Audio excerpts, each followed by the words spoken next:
everyone, welcome to the first discussion for Iota World's People of Peace program, otherwise known as POP.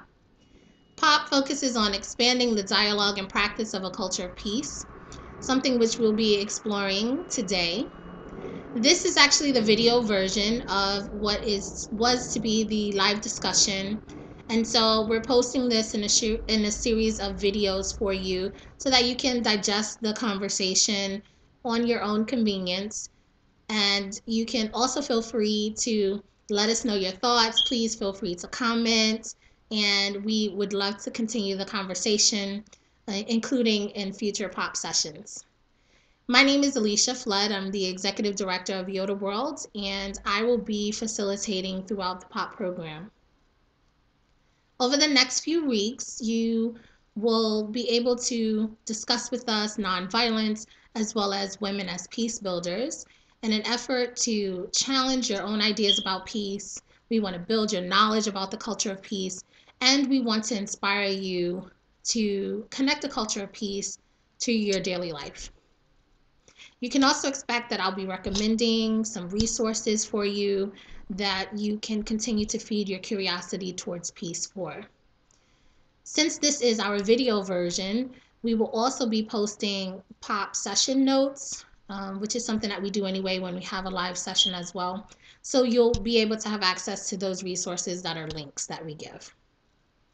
For today's topic, we will be exploring a few things. We'll be exploring what a culture of peace is. We'll be thinking about ways that a culture of peace relates to our own life. And we'll have a brief overview of how themes this year of practicing nonviolence and women as peace builders come together within a culture of peace.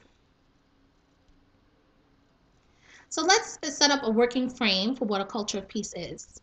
And if we take the definition exactly from what a culture of peace is described to be, we come to that it is a set of values, attitudes, modes of behavior, and ways of life that reject violence and prevent conflicts by tackling their root causes to solve problems through dialogue and negotiation among individuals, groups, and nations. The concept of a culture of peace it has a long history that led into the United Nations establishing a decade for a culture of peace in 2000. The definition for a culture of peace is pretty broad, but then it breaks down into 8 ways or keys, as they call them, which are called peace keys in order to obtain peace. So each of these peace keys are the following: foster a culture of peace through education, promote sustainable economic and social development, promote respect for all human rights, ensure equality between men and women, foster democratic participation, advance understanding, tolerance, and solidarity, support participatory communication and the free flow of information and knowledge, and promote international peace and security. Each of the 8 peace keys then break down into more detail, but before we go into that, let's set up an understanding of our themes, and then we can weave in the themes in terms of relevance to the definition of each peace key. If we look at the theme of practicing nonviolence, what we will discover is that there are a variety of definitions and opinions about what nonviolence means to different populations. So for the purposes of exploring the topic later during the course of our entire POP series, I would really like to put forward an explanation that comes from a group called ACT UP, which is AIDS Coalition to Unleash Power. They use this particular explanation in their civil disobedience training. I will definitely provide that link on the POP portal, but taking from a portion of their document, it says, practice is a key word in understanding nonviolence. A nonviolent approach assumes that people take active roles, make choices and commitments, and building on their experience. It also presents a constant challenge to weave together the diversity of individual experiences into an ever-changing vision.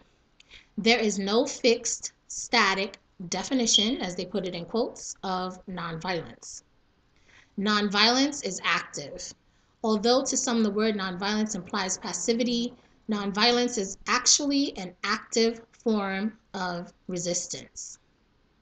It analyzes the sources of institutional violence and intervenes on a philosophical and political level through direct and persistent actions. It goes on to say, Gandhi's vision of nonviolence is translated as clinging to truth, or sometimes truth's force, which includes both determination to speak out even when one's truth is unpopular and willingness to hear the truth of other people's experience. He also defined two other components of nonviolence: the refusal to harm others and willingness to suffer for one's beliefs.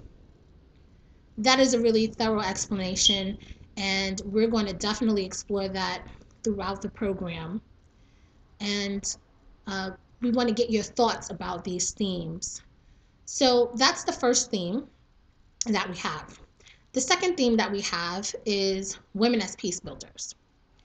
And if we seek to explore that theme of women as peace builders, it can really be observed that many times when peace is negotiated, men are the dominant, if not the only presence.